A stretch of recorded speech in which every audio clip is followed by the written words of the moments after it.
So welcome to my YouTube channel CodeML, and today I'm going to talk about the distinct keyword in SQL. So earlier, what all the topics I have discussed is DDLs, DMLs, the basic insert, update, delete statements, and I've also shown live coding on that. So today, the next topic, that is a distinct keyword.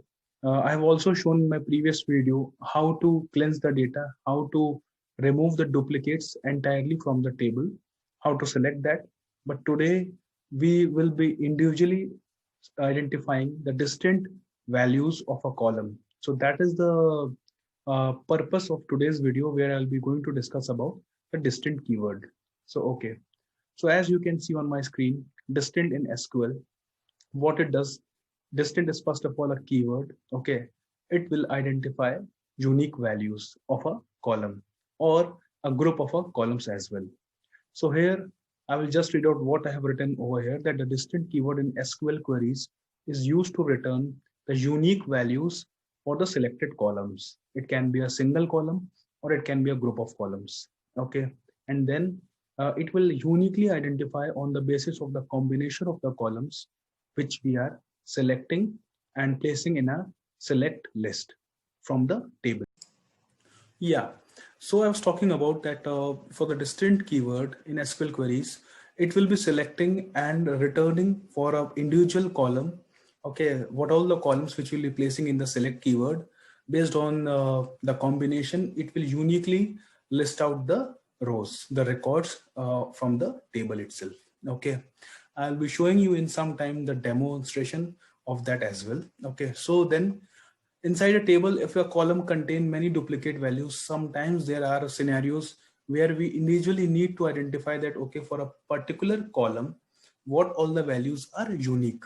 Okay, it's as simple, it's as similar to a value underscore counts method for a Python. Okay, so I have also covered that in my Python series as well. Okay, so here if I talk about the distinct keyword, okay, so inside a table, a column can contain many duplicate values, and sometimes you only want to list the unique values. Okay, you don't want all the records of that column, you just want the unique values. So distinct comes in handy during that time. Okay, so this is the syntax which you are seeing on the screen.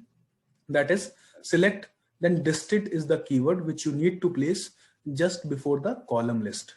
Okay, then column name 1, column name 2. If you want just one single column, then you can place it as just one column, and from the table name, this is the syntax. Okay, so I hope you are clear what is the use of distinct keyword, and here is the live demonstration on that. Okay, so this is the Oracle Live SQL worksheet. If you, the person, those who are watching for the first time, you just need to type the Oracle Live SQL from your Google search bar, and then the first tab which will come, you just need to click. And if you are the first time user, you need to sign in, you need to make an Oracle account, or you can even log in through Gmail. So okay, now talking about this distinct keyword. So here I have just this HR.employees. HR is a human resource schema. It's a schema where there are different tables are residing, and inside that there is one table which is employees. Okay, so firstly I will try to show you what it does. Select star from HR.employees. This will select all the columns of the table. Okay, so these are the columns, that is employee ID, first name, last name, email, phone numbers, hire date, then job ID, salary, commission percentage, manager ID, and the department ID.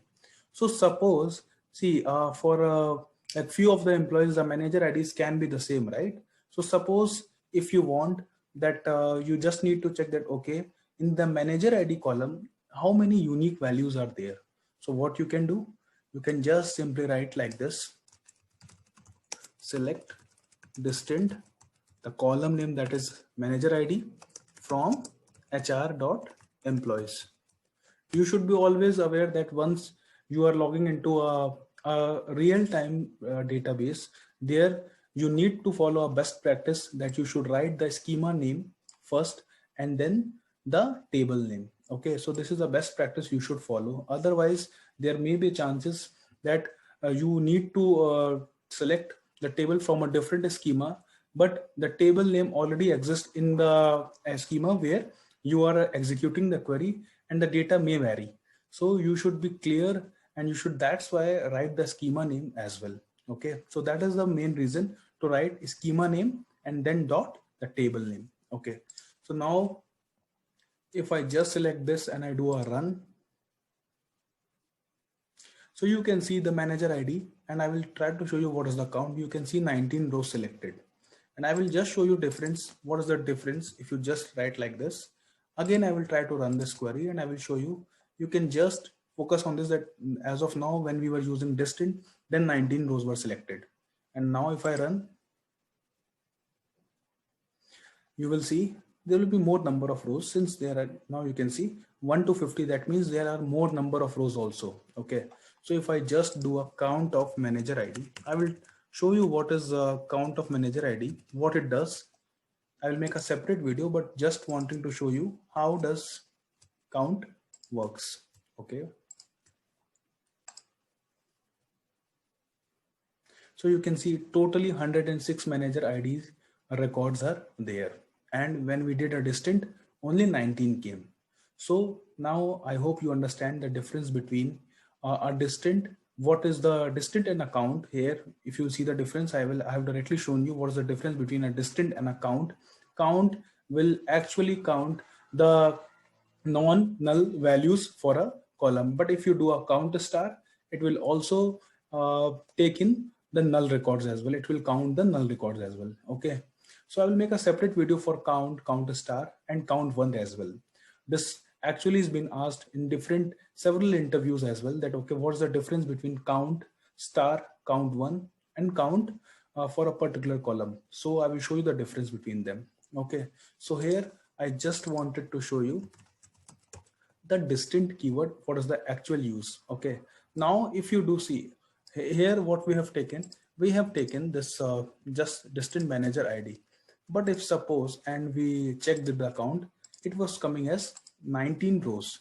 But okay, suppose, yeah, you can see 19 rows. But if suppose if I place a combination of one or two columns, then what it does, will it be 19 rows, or it will be some more rows or some less rows? We'll be seeing in few seconds. Okay, so now you can see there are 28 rows. So now what it does is, what it is doing is, it is uniquely identifying the rows based on the combination of manager ID as well as the department ID. Okay, so I hope you are clear with the explanation of the distant keyword, and if you have any doubts or queries, please post in the comment section. Thank you.